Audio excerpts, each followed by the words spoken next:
ခုကျွန်တော်တာမီနဲ့ M ကိုရောက်ပါပြီဒီနေ့ကျွန်တော်တို့တိုက်ကြီးဘက်ကိုစပိန်သွားစီမှာပါ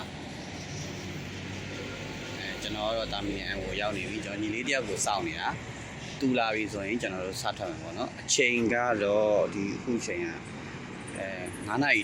ထိုးတော့မှာပေါ့နော်ပြီးရင်တော့ကျွန်တော်တို့တိုက်ကြီးဘက်ကဘယ်နေရာကြီးသွားမလဲဆိုတာကိုလိုက်ခဲ့ကြပါဦးမယ်ခင်ဗျာကျွန်တော်ຫນွေခွေထဲတော့ရောက်ပါပြီနည်းနည်းတော့မိုးလင်းသွားပြီအေးစေးပါကဲဆက်သွားပါဦးမယ်လိုက်ခဲ့ကြအောင်ဒီလမ်းမိုင်းတွေကပြင်မှုနေကြလမ်းတွေဆိုတော့ပေါ်ပြီးရောက်မှာပဲဆက်ပြီးတော့ထိုက်ပြတော့မယ်ဗျာကဲအားလုံးပဲလိုက်ခဲ့ကြပါဦးစစ်တင်းချိုင်းကိုရောက်ပါပြီ3ယောက်ပါဒီညီကိုရယ်ဒီညီလေးရယ်ကျွန်တော်ရယ်တာကြီးပဲသွားမှာပါဟုတ်ပါလေညောင်နှမင်းလမ်းခွဲရောက်ပါပြီ4ယောက်ဖြစ်သွားပါပြီညောင်နှမင်းလမ်းခွဲပါဒါဟိုဘက်ကမော်ဘီဘက်ကထောက်ချက်မဲ့နေလာပြီးတော့ဒီမော်ဘီဘက်သွားမှာပါโอเคဆက်ဆွဲမယ်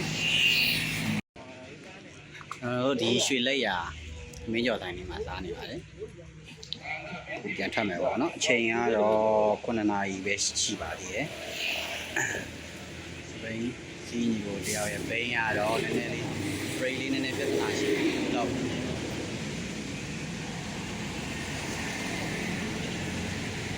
โอเคဒါကမော်ဘီနဲ့တိုက်ကြီးသွားတဲ့ဒီလမ်းပေါ်ရောဗျာဒီလမ်းကြီးပေါ့ဆက်ဆွဲမယ်ဗျာလိုက်ခဲ့ကြပါဦးကျွန်တော်တို့ပြန်ထွက်ပါပြီ9 နာရီပဲရှိပါသေးရဲ့ဒီနေ့ကစန်ဒီဆိုတော့အသွားလာများတယ်ဗျာစီးဆိုင်ငယ်စီးရဲ့လူတွေရောစပိန်စီးရဲ့လူတွေရောများတယ်လမ်းမှာနာမိုးလေးနည်းနည်းလေးကျွာလို့မော်ဘီတစ်ဖြတ်တော့သိမ့်မြိုင်းလိုက်အောင်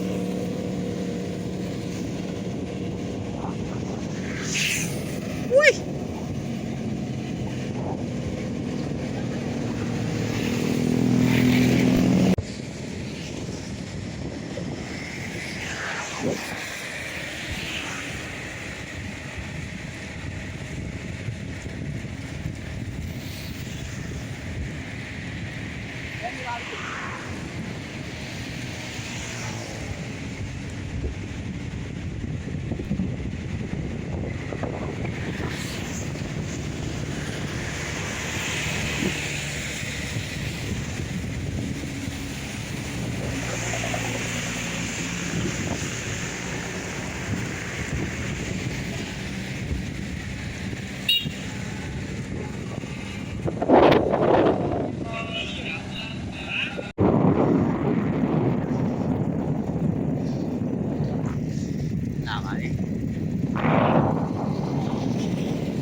Chị mà thay cái ô này gì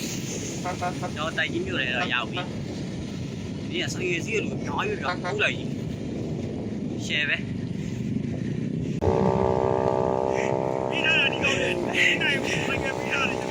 tay nghe biết à sao nè cứ luôn cho nó luôn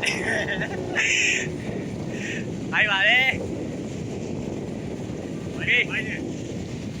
xem mẹ tay chín vô đây rồi giàu biết nghe con nghe rồi vậy ôi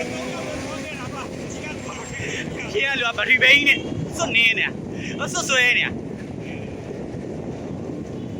giáo đâu mày tay chỉ miêu để giàu gì cho nó rồi thì mà mình muốn tập quay gì đấy thì tập quay màu đủ đi tập quay à nỉ rồi nhà chú màu nó cho nó giấy bìa mày qua ဒါပထမမိပွိုင်း ဒီဘိုင်းမဟုတ်ပါနော်ဒီဘိုင်းမဟုတ်ဒီဘိုင်းကိုကျော်လိုက်တယ်ဒီနေ့ကကျွန်တော်တို့ပတိဘိန်းတစ်ဘိန်းပါတော့နည်းနည်းတော့တက်တာတယ်သူ့ကိုရှေ့ကလေးခွင်းခိုင်းတာโอเคတော့ရှေ့မီမှာမီးပွိုင်လေးတစ်ခုရှိတယ်အဲ့အောင်ကျွန်တော်ညာဘက်ချိုးရမှာပေါ့နော်ဒါဆိုတော့မျိုးသမီးမရတော့သိပါတယ်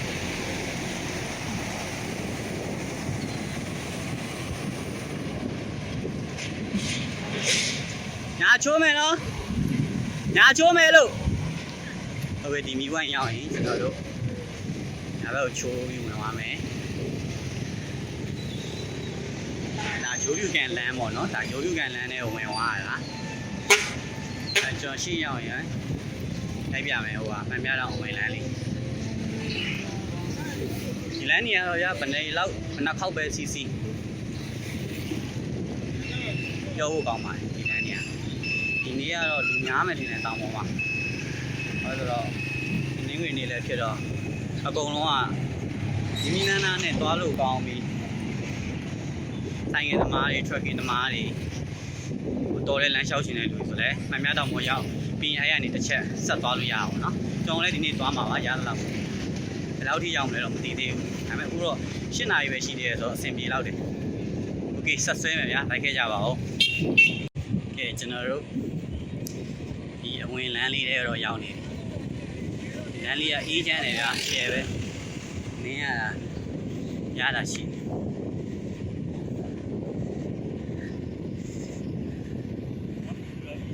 ဒီစီရောရှင်းနိုင်ရွေးရှိတယ်โอเคဆက်ဆွဲလိုက်ပါဦးမယ်လိုက်ခဲ့ကြအောင်ခင်ဗျာဒီဘက်ကပန်းနွေးအောင်သွားတာဒါကျွန်တော်တို့ချိုးယူကန်လမ်းဒါမှန်များတောင်သွားမယ်လမ်းကျွန်တော်ဒီမှာလက်ဖေးလေးတောင်းမယ်โอเค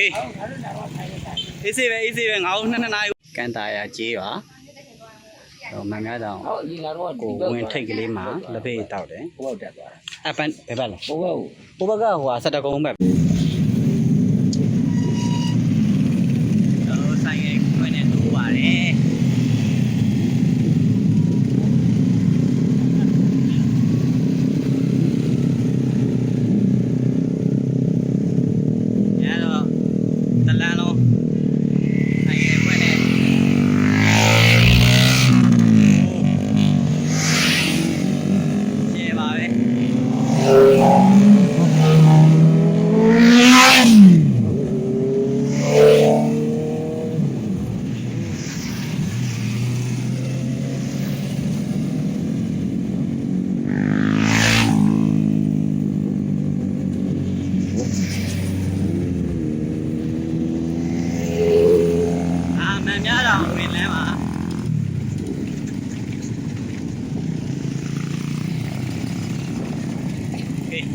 ဆက်လိုက်ခဲ့ကြအောင်ဗျာ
ကျွန်တော်တို့မှန်ပြတာအဝင်ကိုရောက်ပါပြီဟုတ်ပြီရှေ့တော့ဂုံကြီးရတော့တနား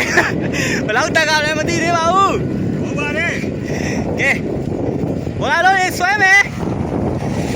ဟုတ်မယ်9နာရီပဲရှိပါသေးတယ်အေးစေးပဲโอเคဆက်ဆွဲမယ်လိုက်ခဲ့ကြပါအောင်ခင်ဗျာကျုပ်ဘေးသွားမလဲဘာကြီးလုံးမလဲဆိုတာလိုက်ကြည့်ကြပါဦး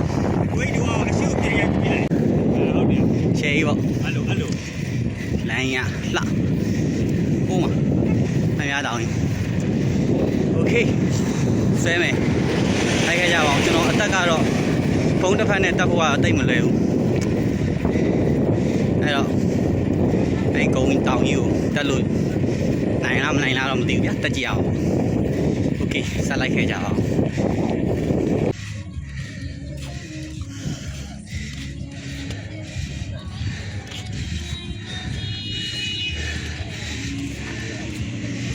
အဲ့ပါတယ်ဖြတ်နားပါတယ်မောတယ်မရဘူး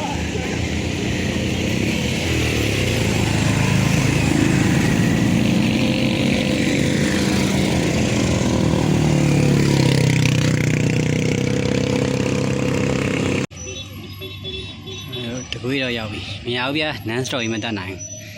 နာပြီးတက်ကနောက်ဆုံးတကွေးပဲကျန်တော့ရထင်တာပဲရှယ်ပဲကျွန်တော်တို့မှန်များတောင်ဝင်ရပြီရောက်ပြီလူကတော့အများကြီးပဲဖိန်းလေးကိုဖုံဖုံကြီးမှာတောက်ခတ်ပြီးတော့ကျွန်တော်တို့တောထဲကိုဆက်သွားမယ်တောထဲသွားမယ်ညီကိုတွေပါကဲ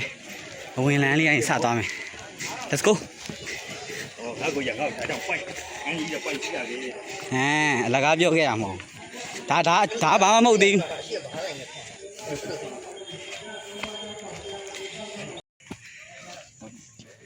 စင်ပြေကြလား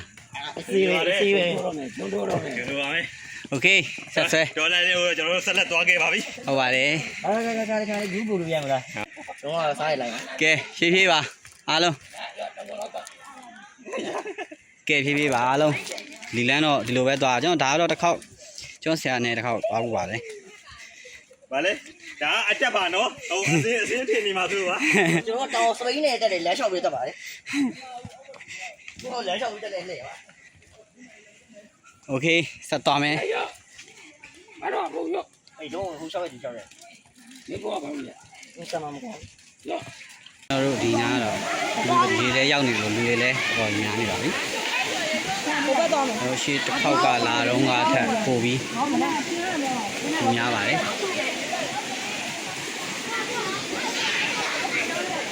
ရှယ်ပဲ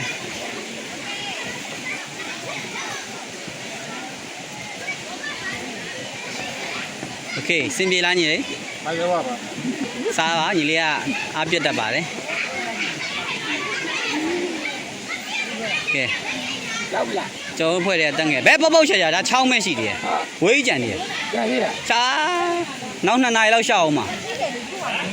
ရင်းနဲ့ဒါဘာချောင်းမဲ့ရှိသေးတယ်ချောင်းလို့တောင်တက်မယ်โอเคဆက်သွားမယ်နော်လက်သွားပါဦးကဲကျွန်တော်တို့ကိုတစ်ခါတော့ဒီနားရေမရှိဘူးဗျအခုတော့ရေတွေကျွန်တော်တို့ရောက်နေပြီမိုးရင်းလည်းဖြစ်တော့မှားရတယ်ဆက်သွားမယ်ကျွန်တော်တို့ရေတကုံဟိုးထိရောက်မြောက်တော့မသိဘူးဗျရောက်တော့သွားမယ်ကျွန်တော်စပိန်နဲ့လာတော့ဆိုတော့အချိန်လည်းပြန်နေရမယ့်အချိန်လည်းရှိတယ်ရန်ကုန်လေအားကြောင့်မလို့ပါโอเคဆက်ဆွဲမယ်ဗျာโอเคဒီဘက်ထိရတော့တောင်းတန်းလူတွေဆက်မလိုက်ပါဘူးကျွန်တော်တို့တော့ရှေ့ကတစ်ခေါက်လမ်းပြကိုကြီးသွားတော့မှတ်မိတဲ့လောက်လမ်းလေးသွားမှာပါကျွန်တော်အဖွဲတွေโอเคဆက်သွားမယ်ဒီကနေ့လိမ်မာတော့တွန်းပြီးတက်တယ်ဒီကိုကြီးကရိုက်ကြီးရေးကိုကြီးကလို့ချန်လာတာချန်လာတယ်လို့ပြောခဲ့ပါတယ်နားမထောင်ခဲ့တာ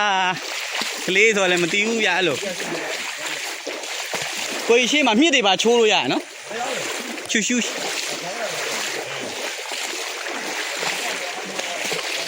ချစ်ကိုတို့နဲ့တွေ့ရတာပြောကြရဲ့လားဗျာပြောပါတယ် အဲ့လိုပါပဲ โอเคပါချစ်ကိုနဲ့ဝယ်မိလိုက်တဲ့ခဏပထမတစ်ချိန်မှာပါပဲခင်ဗျာ နောက်တစ်ချိန်မလိုက်တော့မလုံးနဲ့နော် ကြောင်ရဆိုရင်တော့ စဉ်းစားရတော့မယ် အောင်ရဆိုရင်ဖုန်းမလို့ထားပါ9 နာရီ9 မိနစ်ကိုမဆောင်တော့ပါဘူး โอเคဆက်ဆဲမယ်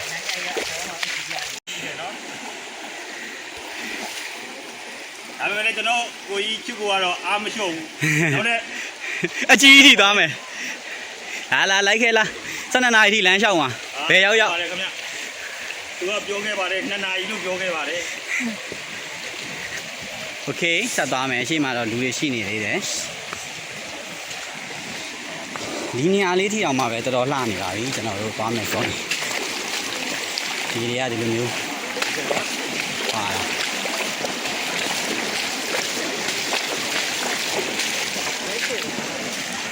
โอเคဒီလိုကသေးကိုရောက်ပါပြီကျွန်တော်ဟိုဘော်ဒီဆက်တက်ကောင်မယ်ဟိုဘချမ်းထိသွားမှာသွားမှာဟုတ်ရေးရှိရယ် ဟုတ်ကို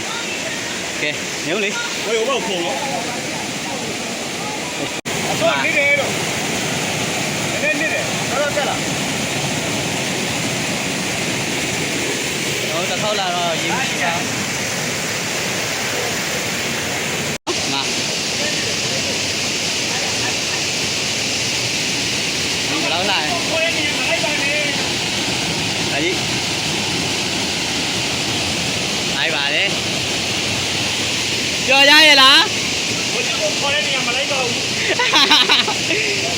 ဘလို့ဖြစ်တာအစာပဲရှိသေးတယ်ဒါရေတုံကအသေးဆုံးပဲရှိသေးတယ် ကိုချစ်ကိုခေါ်တဲ့နေရာမတော့မလိုက်ပါနဲ့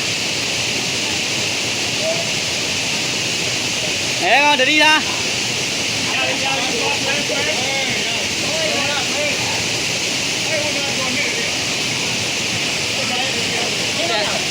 ရရလေဘယ်လောက်မိုက်လဲမကြီးရှေးမဝေးလို့ရမ ညနေပါလေ ကျဲပဲဗျာပါ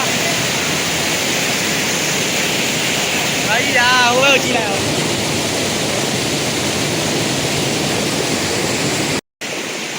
ကျွန်တော်ကတော့ရှေ့တစ်ခေါက်တော့ရေမရှိဘူးကိုကရေရရှဲပဲ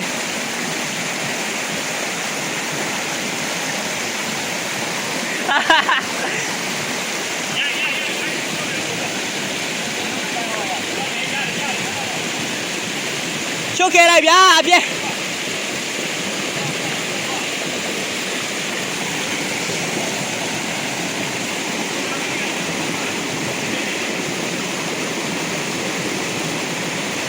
ပြေကလေးကြီးနဲ့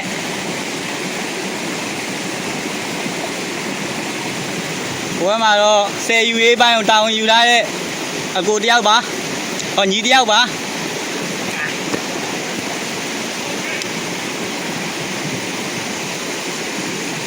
အားပါတယ်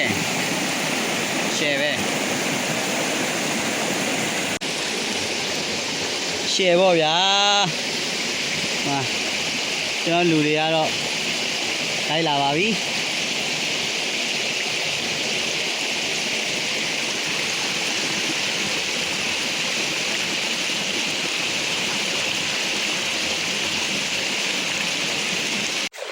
အဲ့တော့တဖြည်းဖြည်းနဲ့တော့နှက်လာပြီတော့ကျွန်တော်တို့၄ယောက်လောက်ပဲဒီထဲကိုဆက်လျှောက်လာတာပေါ့နော်အဲ့တော့ဟိုဘက်ထိကြတအားဝေးရလားအဲ့ဒါ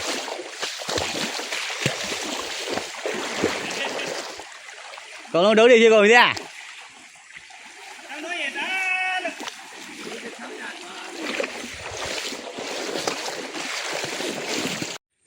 ဒါကတော့တဖြည်းဖြည်းနဲ့နှက်လာပြီ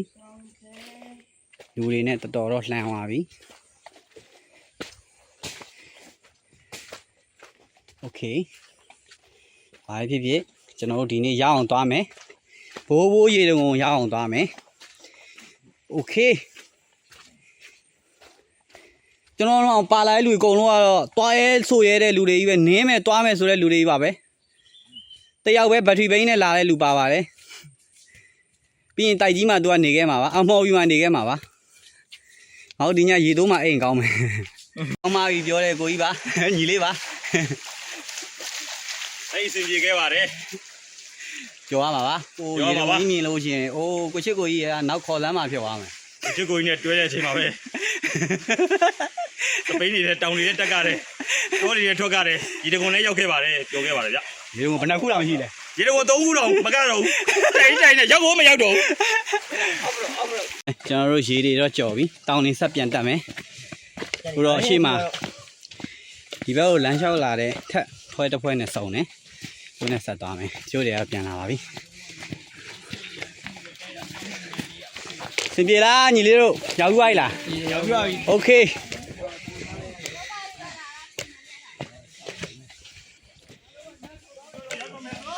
ပြောမိပါဦး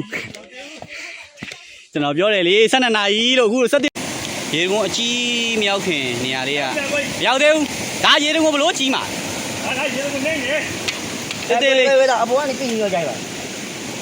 ကဲဝိုင်းတယ် very good ဟေး ငယ်ကောင်းကြီး ပြင်ပြီးတော့ကျန်ပါလေ ကဲနီးစက်တွေတော့ရောက်လာပါပြီတော့တဖြည်းဖြည်းနဲ့တော့လည်းနှက်လို့ကျန်းလာပါပြီကဲကျွန်တော်ဖွဲ့သားပြီ ကျန်တယ်ဒီတာရပါလေကိုတော့တက်လာရောက်ပါဖြစ်ပါလေ တက်ငယ်ဆုံးကိုကြီးလည်းပါလာပါလေပစ္စည်းပါပဲသူလည်း very good ဒီတိတ်ကောင်းခဲ့တဲ့နေရာတွေပေါ်သွားခဲ့တဲ့ โอเคဆက်သွားမယ်ဟိုဒီလိုတော့ရဲသွားရတယ်ရတာလေကောင်းတယ်ဗျကျွန်တော်ကစပိန်စီရတယ်မဟုတ်ကျွန်တော်ဆရာ adventure မြန်မာမှာ blog တွေရိုက်နေကျွန်တော်ဆရာရှိရဲသူနဲ့လည်းကျွန်တော်အဲ့လိုဒီလို trucking ရှောက်တယ်ဗျတော်တယ်ဒီအဲ့အရန်ကောင်းတယ်နိုင်တယ်ဟာကျွန်တော်ကတော့စပိန်စီရအောင်ဆိုတော့ဒီလိုရှောက်တာကိုနှစ်ခုလုံးလောက်တော့နှစ်ခုလုံးရောက်တော့ဗျရှယ်ပေါ့တော်တော်များများတော့ဒီလောက်ထိတော့တိတ်မလာဘူးဗျစပိန်ကအပြန်နေရမှာရန်ကုန်ထိဆိုတော့ဒါပေမဲ့ကျွန်တော်တို့ကတော့မိုးဘလောက်ချုပ်ဗျချုပ်ရှင်လောက်ချုပ်တဲ့ရောက်တဲ့အချိန်ရောက်ပြန်မယ်ကဲရောက်တော့မယ်ရှေ့ဆိုရင်ကျွန်တော်ဂုံလေးတစ်ခုတက်မယ်အဲ့ဒါပြီးရင်တော့ရောက်ပြီပေါ့ဗျာဟုတ်လားโอเคလိုက်ခဲ့ကြပါဦးကျန်းတယ်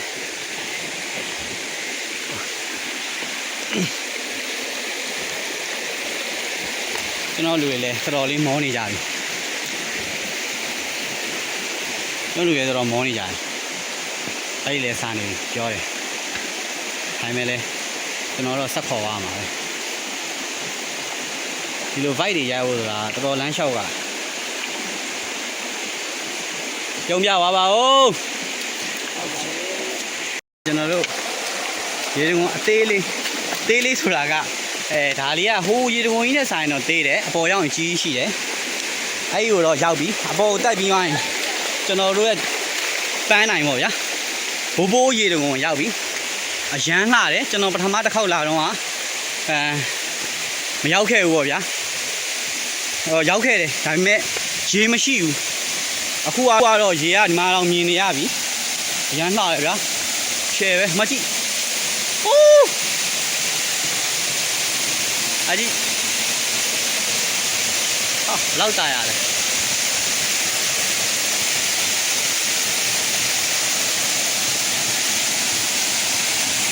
ကျွန်တော်ဗျာမရောက်ပြီနောက်ဆုံးတော့ကျွန်တော်တို့ရေတကုန်းဘိုးရေတကုန်းကြီးကိုရောက်ခဲ့ပါပြီနေဦးလေဟာโอเคတက်သွားပါပြီတယောက်တက်ပါပြီကဲဒီတစ်ခေါက်ကရေမရှိတဲ့နေရာကိုဒီတစ်ခေါက်စပိန်စီးပြီးတော့ကျွန်တော်ရောက်အောင်လာခဲ့ပါပြီတော့မိုက်လေရပါလိုက်တာလာပါဘော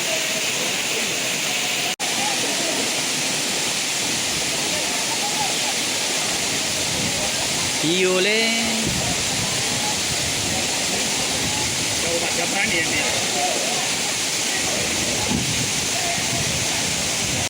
ဒီစေပဲ အော်ပေါက်မိုက်လေကကျဲပဲ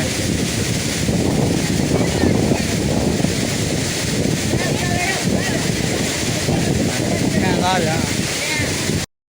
စင်ပြေလား ဒီလေ တော့ ကရာ အေးစေးပဲ သမင်းတော့ရောင်းနေတယ်သားမလား9000နဲ့ကဲခံစားချက်လေးပြောကြလိုက် စံစားချက်ကတော့ဗျာအတိုင်းမသိဘူးကြော်ခဲ့ပါတယ်ကိုချစ်ကုန်နဲ့တွဲလိုက်ရပါတွဲလိုက်မိပါပဲကျွန်တော်ရောက်ဘူးကျင်တဲ့နေရာတွေရောက်ခဲ့ရပါတယ်တောတွေတကယ်တောတွေတောင်တွေတက်ခဲ့ရပြီဒီတကူရှိတဲ့နေရာရောက်ခဲ့ရပါပြီဗျာ တော်ပါပါပြီတော်လာဖို့ညာဒီလိုရေလုံးကြီးကရှိလိုက်ရင်ကျေရော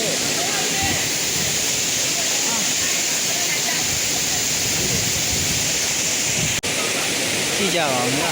လာလေ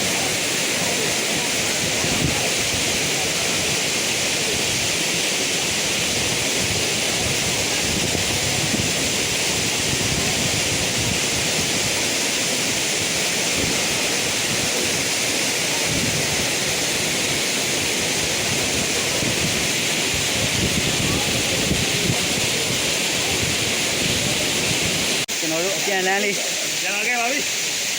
ဒီလိုကောင်မှနေလို့ရပါပြီအခုတော့အပြန်လန်းကို ဟုတ်တယ် တက်ပြီးတော့ ကျွန်တော်တို့တောင်ပေါ်မှာနေလို့ဝါဒီကိုရှိမှနေလို့ဝါခဲ့ပါပြီ ပုံလုံးတိတ်မပြောကြအောင်နော် ဆက်နေပါပြီ တိတ်မပြောကြအောင်နော် တိတ်မပြောပါဘူးခင်ဗျအခုအသေးပါတော့တိတ်ပြောခဲ့ပါမှာ ဒါသားပြီပြန်ပြီဝင်ဝင်ကြီးနောက်တစ်ခေါက်ပေါ့ထပ်လာမှာအပြန်လန်းလေးပါပဲကျွန်တော်တို့ရေစော့လို့လဲဝါပါပြီအချိန်က12နာရီအတိစိုးကျွန်တော်တို့ရန်ကုန်ကနေ9နာရီခွဲဒီလေးတယောက်စောင့်နေရတယ်9နာရီ40လောက်မှစထွက်လာကြဒီကို7လောက်မှကျွန်တော်တို့ပြန်ထွက်နေပြီဆိုတော့မစိုးပါဘူး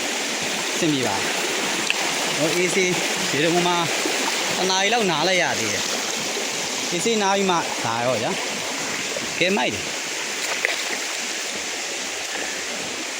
ပြန်ញင်နေပြီအကုန်လုံးကတက်ကြွနေပြီကိုယ်တော့မစောင့်တော့ဘူးသူတော့ထဲမှာဗျာဟိုပင်များလာရှိရဗျာလို့ကိုပင်နေပါရှိတယ်ဆိုတာနည်းနည်းတော့ရှားတယ်ဒီအဲ့ကြီးပဲဒီအခုကိုပင်ကြီးပဲဟိုးတီရှိတယ်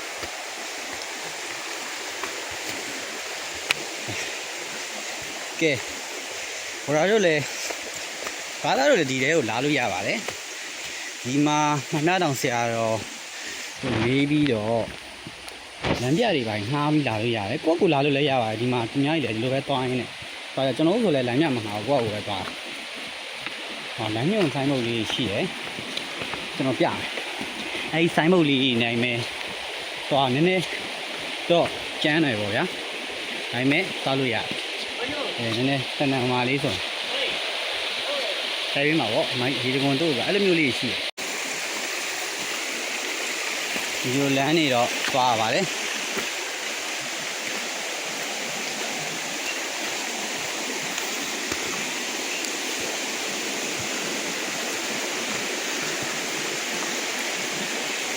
အဲ့လေသွားခြင်းပြောရသေးရဲ့သွားခြင်းလားသွားခြင်းနဲ့ခြေထောက်တွေပိုင်ပြောဟိုဘက်ဒီကောင်ထပ်ပေါင်းလေးပဲတိုင်ကြီးတုံကပေါ်သွားပြီ ဒီလိုလည်းမတော်ဘူး အကြီးတုံကပေါ်သွားပြီ မောပန်ဘာမဟုတ်တော်ဘူးပဲအောက်ကအခုအောက်ကကြီးတုံလောက်တော့သိပြီ ကျွန်တော်ဟိုပထမဆုံးတွေ့ရည်တကောင်တော့မကောင်းနော်က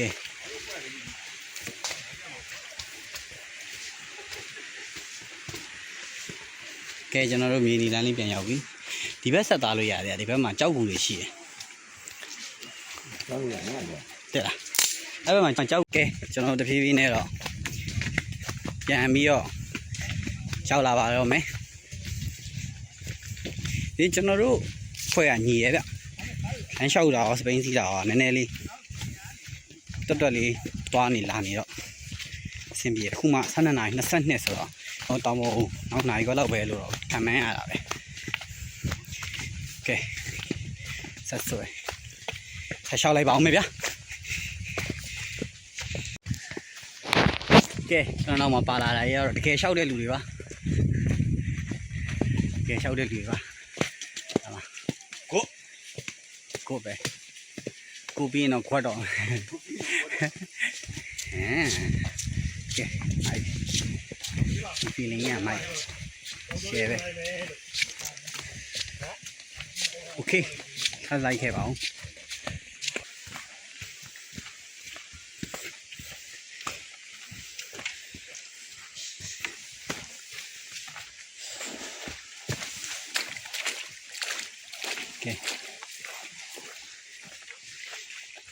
တိတ်ဝေးဝေးလည်းမသွားခြင်းဘူး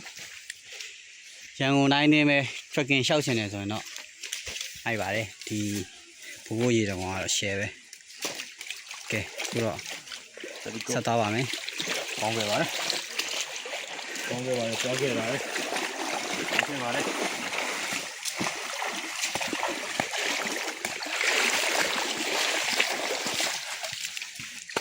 ဘောတက်ပါလိုက်ကဲတဖြည်းဖြည်းနဲ့အောက်ရေတကုံတွေကိုနီးနီးလာပါပြီ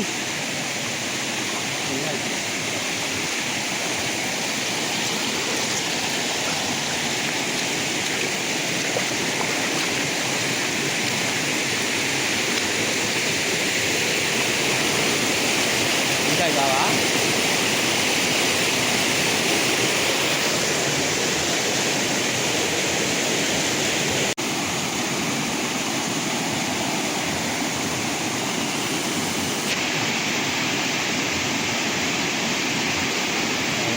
ခက်ခဲလာရပါတယ်ဒီလိုမျိုးတွေလည်း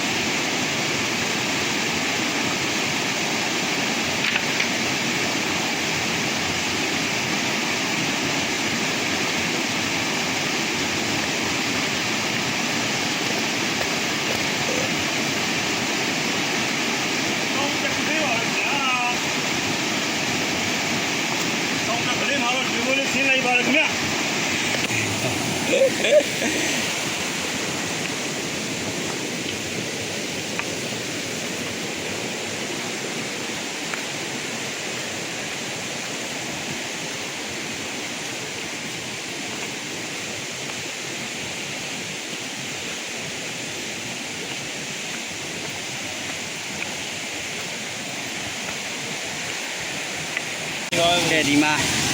ဒီလိုစင်းတွေပါငဲကောင်သွားစင်းကိုရိုက်ထားမယ်ဒီလိုစင်းတွေသွားရပါတယ်ဒီထားဝါညီတယ်နေငါကိုဖက်ပြီ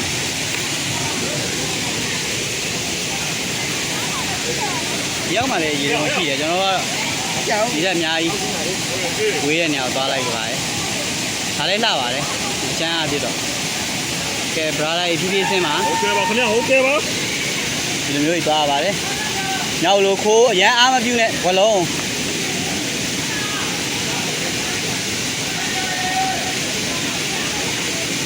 ကဲကျွန်တော်နောက်ကလိုက်ပါမယ်ဒီစစ်ပါပဲကျွန်တော်ဒီလိုတကူတကကြီးလာရတာပါငယ်တော့လေဒီညာရောက်ဖို့ဆိုတာညောင်ရပူညီပြီးတော့သွားရတယ်ပြေးပြေးသက်သာဆင်းရတယ်အဲ့တော့ချော်ကြသွားလို့မရဘူးဒီမှာတော့ကြသွားရင်ဒီမှာဘာမှပါဝင်ဒီပိုင်းမရှိဘူးကိုဖြစ်ရင်ကိုပဲဘုရားနားမှာပါဗျာ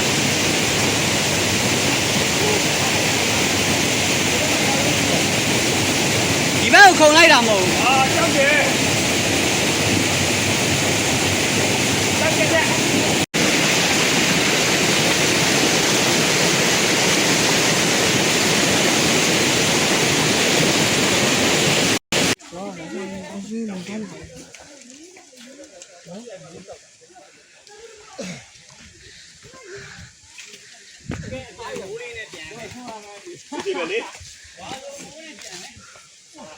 မိုးအေးရင်းဒိုးမယ်ရော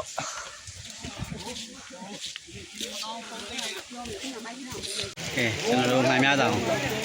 ပေါ်မြင်ရတဲ့မြင်ဝဲပါပြန်လာပါကဲကျွန်တော်ရဲ့ညီကိုတွေအကုန်လုံးပြန်ရောက်ပါပြီအချိန်ကဘာမှမရှိဘူးဟိုပါပဲရှိတယ်တနာရီပဲရှိတယ်ကျွန်တော်တို့ရေတုံပေါ်ကနေပြီးတော့ဒီကိုပြန်ရောက်ပါပြီโอเคအစ်စေးပဲကျွန်တော်တို့ရန်ကုန်ပြန်မယ်တနာရီခွဲလောက်ဆိုရင်တစ်ပတ်လောက်ကျွန်တော်ပတ်ပြအောင်โอเค sorry ပါစဉ်းစားကြည့်ကြည့်လိုက်ရန်လာဗျာမိုးရီကတော့ရွာနေဟာနောက်တစ်ခေါက်ကျရင်မြို့မို့တောင်မှတာမယ် တဲ့ တင်းနဲ့တိတ်ကြီး လာဗျာကျွန်တော်တို့အဲ့ပေါ်ရောက်ပြီးပါပြီ လေးလေးလေးရောဟုတ်ပါဘာလို့ပါ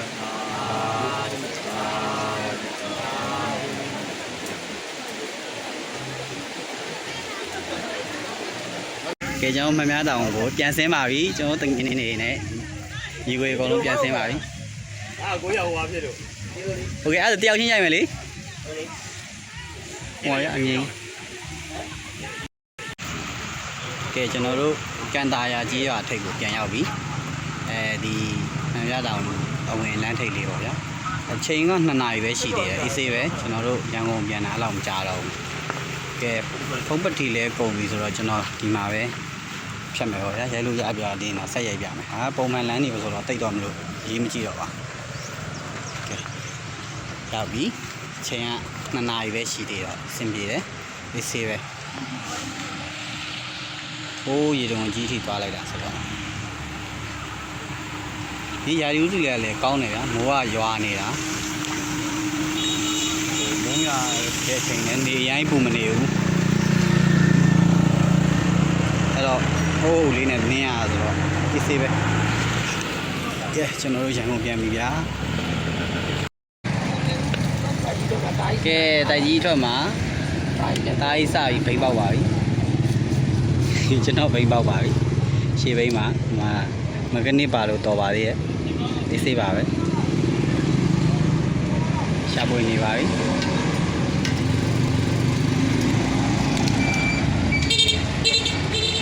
ကဲပြင်ပြီးရင်ရန်ကုန်တန်းနေမှာပါโอเค